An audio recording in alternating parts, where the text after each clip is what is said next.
Welcome to the story of 23, the Mechnator.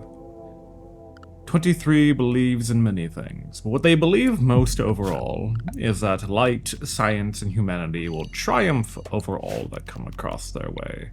And they've come to this desolate rim for one purpose specifically. That is, to answer the darkest questions of human psychology and what lies within. With their army of little friendly robots who will be aiding them in their adventures, helping tend to the crops, move the goods, build their base while 23 handles the more finesse-oriented builds, we will see what one man can do against a sea of dark. And I assure you, this will get very, very dark. I mean that literally, by the way. It gets pitch black, as you can clearly see. More on that later. For now, we will carve out a small home for 23. Get the power generated so that we may provide light in a sea of void, and ensure that nothing of harm comes. We will order our Agrihand to start planting food, and more importantly, for them to start planting the delicious and nutritious heal root. This will become handy later, much, much later. But for now, we rest on the first night, when the first beam of light pierces through the darkness, and we enjoy what little comfort that brings. We are operating with a specific mod that enables it so that all light on this map is scaled from 0 to 100%, 0% being pitch black, 100% being that faint glow that you see now. It will get very dark, and who knows what lurks in the dark. We can still have work done, and working in the dark is not all a terrible thing, but who knows what's out there. So 23, try to rest well tonight, take care of yourself. Oh, and be sure not to asphyxiate on the constructoid exhaust fumes. On the dawn of the second day, it's time to consider what research we need to pursue. Harnessing the power of light is very important. I mean, the light gives us all that we have. You can go into machining and begin arming ourselves against the darkness, but without a basic mech tech, our little robots will not last very long. We will not be able to gestate more, and they will not be able to recharge, so that is a high priority. Carving out a little room for the monolith, ensuring that it is perfectly preserved and that we are aware of its entire state at all times. 23 goes to work gathering more steel to ensure that we are able to lay down more electrical wiring, make sure the lights are planted, and of course arms themselves with their trusty shotgun that they brought along with them. The shotgun is their only thing at keeping whatever is out there away from them, keep them safe, keep them protected. Designating a small pile to throw away all the stones from our excavation projects as they begin cluttering up our hallway and slowing down overall production.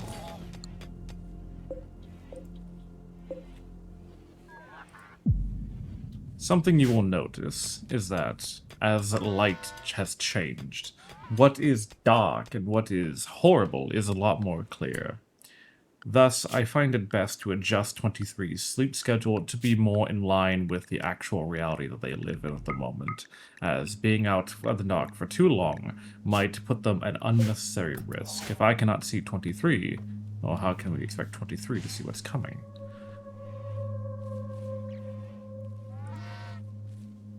Turning in for the third night, we can observe our constructoids and our lovely little robots going about their work. They don't fear the dark, for what does not have a soul, for what does not have a mind, cannot comprehend its own mortality. That's why they're able to exist out there. That's why they flaunt about in the ether without a concern. I mean, what do they have to lose? I mean, look at this. Look at this void. Look at what all may be around us at any given time. Who's to say what could be out there? I mean, we're dealing with anomalous creatures, horrible artifacts, and terrible things that are coming for us. 23 must be prepared. We are a sea of light and warmth in an ocean of cold void. Don't worry, 23. You're fine for now. I recognize that without basic mech tech, our robots have no way of recharging themselves, so I begin assigning them to different control groups to help cycle them through their business. We don't need both constructoids working at the same time. They can take turns sleeping and gaining what little charge they can from their passive growth. Here we see the dawn of a next day. It really makes you appreciate the morning sun and its glow. Our auger hand has been busy at work planting delicious potato crops and cotton and more of that heel root that we hope to put a use to later. 23 has been generally okay with their environment, however, we must give them a little comfort, a little bit to remind them, not that big a table, a little bit to remind them of how much that they need to live. After we spend a day planning out and sculpting out the future of our new home, we receive possibly the worst news that we could possibly receive.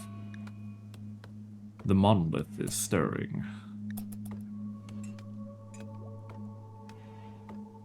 A wave of dread passes over your colonists. The fallen monolith has begun to stir, slowly begins to twist and rearrange itself, morphing into something new. Within a matter of days, the process will be complete. Be prepared for whatever comes next. Well, 23, best get to work, as he begins to frantically research through basic mech tech so that we can move on to machining security turrets. Who knows what is going to come our way?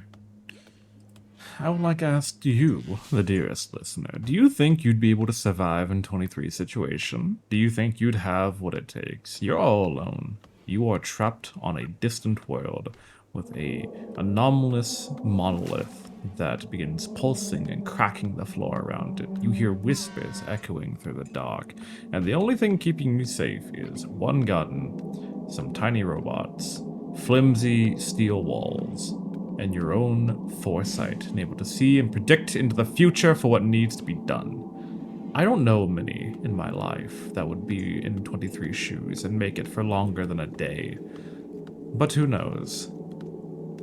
This is just a story, after all.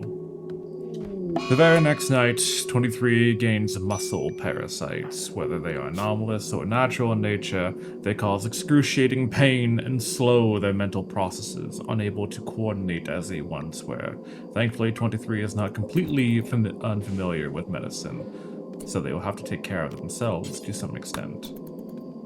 They will be fine. It is non-lethal.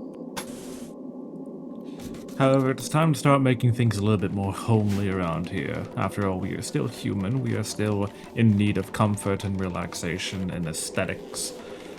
So our constructoids go about installing wooden flooring, both in our main current living area, along with in the room of the monolith. I mean, maybe the entities from beyond want a little comfort. Maybe they love the cabin-looking lifestyle. Who's to say what they can and cannot have? Overall, though, it is why constructoids are great, because they will chew through any flooring work that you set them to, as much as humans take their time going about the process. Thankfully, the monolith is kind enough to repair any cracks that it is putting in the new, freshly installed hardwood. That night, we have an unforetold guest. He's called Strangler. Where did Strangler come from? They're a wild man who's been wandering the world from place to place, killing, eating, scavenging for whatever they can get their hands on, and they arrive the day after the monolith awakens in the pitch of black, with no information, no announcement, no warning. Who is the Strangler, and where did they come from? As light gives way to void, we see that they are just a simple Toxkin. However, I want to pause and have a conversation here about Mr. Strangler. Dark Strangler Popkill the Waster, who is a test subject space marine. They are volatile and hardworking, and they are incapable or undesiring to do anything that does not involve murder or shooting or stabbing. They are a violent creature. They are a violent wild man who has stumbled upon our base. I'm gonna be real with you. If you had learned that someone named Strangler was now living in your neighborhood, anomalous or not, creepy or horror story or not, I would be a little concerned. Just just an eensy bit concerned, and I think you would be too, to be honest. But anyways, with Strangler now in the presence, we've recently finished mech tech, so that we can finally get our charging stations put together for our lovely little mechanoids, and they can stop relying on their passive power generation to quell their need for energy. Though they are machines, they still require rest, and they've been doing a lot of hard work for us. Oh, how I love mechanoids. Begin fleshing out more of our home environment, we receive another horrible notification. The monolith has decided to awaken. What could it want? What could it desire? What is going to happen to us? Will it kill us immediately, or decide to leave us in eternal void? Time is frozen right now, as 23 has a pulse through their mind. Well, there's no point in delaying it any longer, I suppose.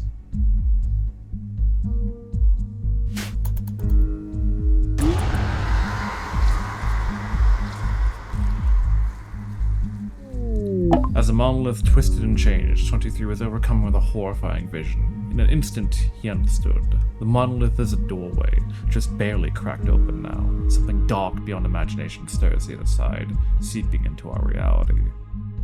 The terrified but excited 23 is convinced he can learn more if given time to study the monolith. We now have access to anomaly research. And not a moment too late either, for that very night a sight stealer was revealed to us, and in the distance we could hear horrible fighting as the Strangler and the sight stealer did battle with each other. Unaware of who won the encounter, we'd have to wait till day to see the glory result. Strangler was found dead, bleeding out, gashes all up and down their body, their torso ripped into a viscera, their arm torn from their socket, their head clawed and disfigured. Only their dark skin, tattoo, and distinctive hair were left as individual signs of who they once were. The best we could do for them is to take the warning that they have given us and install our own proximity detector to ensure that Sight Stealer, should it still live, not be able to sneak up on 23. For what they gave was a bit of warning for us. Thankfully, Strangler was the only casualty that occurred. However, that night, we also received an eclipse, blocking out the sun for who knows how long. The one thing that seems to drive back anything excruciatingly terrible for now. Oh, the sun. How much we miss you already. The very next day, we finally start fleshing out more and more of our home, until a wave of anxiety and anger washes over 23. Even the world around us is now trying to drive us mad, but 23 stays tall. I don't know where you got that hat from, 23. Where did you get that hat? Where did you get a hat from? I don't remember you getting a hat. You now have a hat, 23. I hope you enjoy your newfound hat. On the next day, the base is getting put together. We finally have a separate dining room, light is filling our hallways. We have security doors for our inevitable containment area for the entities we begin to research. Everything is starting to come together, and this is almost feeling like home. We have a nice, fine floor for 23's bedroom. What last of the darkness is getting pushed back in our tunnels, and overall, I think this is going to be a very quaint little home for 23. Even we have a grandfather clock that of course, we have our first raid from the Grey Pit bandits who have come by.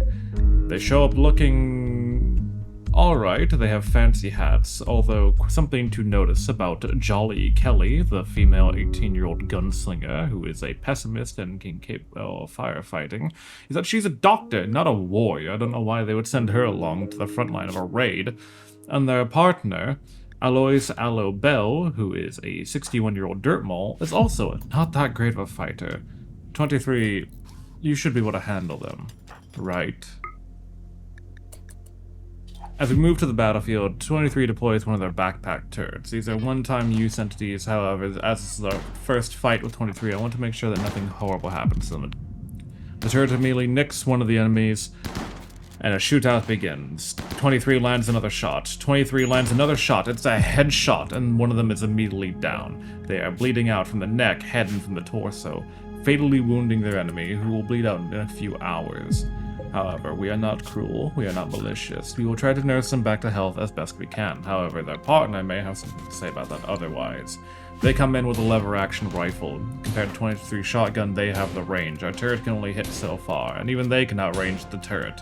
So it looks like 23 is going to go on the offensive, landing another hit 2 times! With only a shooting skill 4, 23 is proven to be a crack shot with the shotgun, and luck may be on their side, even still affected by muscle parasites, weakening their manipulation and their consciousness beyond what is healthy and standard for them.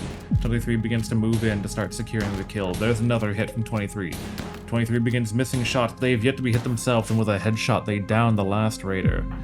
Go ahead and equip that lever action rifle, 23. I feel like distance might serve us better in the future, and feel free to patch up Aloe in their last moments before they bleed out. Give them some opportunity to survive this. However, it seems that they do not want to be taken. As soon as you bandage up one of their wounds, they stand up and start beating 23. 23 has been bruised once.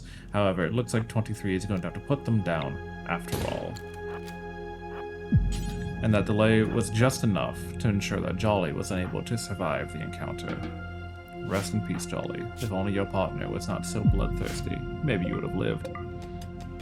But that is a sign that 23 needs to be ready for any combat to come. However, not even a day after the fact, we receive yet another raid to our colony from the Pigmuck Treaty. 2 individuals, clad in darkness, come approaching our colony. We are unable to see what weapons they have, so 23 simply has to do their best and plan accordingly. They attack during nightfall, which 23 will not enter the shadows and fight under the cover of night. As the intruders begin to approach the front door of our colony, we receive yet another raid, yet it is unimportant to check the details of it now. Perhaps they're enemies, perhaps they're friends, but the foes who have come have already begun letting fires to our field, before even the first harvest has reached us. The fire must be put out as quickly as possible, so 23 exits the front door and begins taking shots. However, it seems the first one approaching them has flashbangs, which immediately stun 23 and putting them in a stupor. 23 manages to get 1 shot in, however, under the cover of night, and with their disorientation, 1 stick of dynamite comes out of the darkness, downing 23 immediately. They begin trying to crawl their way into home, into safety, so they can tend to their torn-off leg. So hopefully that they can stand up and have a fighting chance, but the enemy, while the door is wide open, slips right on in, and 2 more sticks of dynamite into the doorway. 1 severely damaging the AC unit, and the second one knocking 23 into pain shock. They're unable to move, they're unable to fight. They are unable to take care of themselves. As the enemy begins throwing more and more explosives, as the fire begins to spread, they begin destroying all that we have built. One of them even walks through their own TNT, oblivious to their own ability. Makes you question if they're even human, whether they're sane, whether they're aware of what they're doing. Oh, 23. It is night, dark has fallen. You can hear the crackle of the fire, the explosions echoing through your pained visage. Light breaches just a little bit more as the enemy breaks open your door, and they begin to steal your hard-earned metals. They don't want your medicine, they don't want your guns, they don't want your knowledge. They came here for simple metal. It makes you wonder the priorities they have, how little they thought of your life, that all they did was take a bit of metal. The fire begins to spread, its warmth and its light radiating from the doorway. Dawn begins to come, and thus, this will be the end of 23.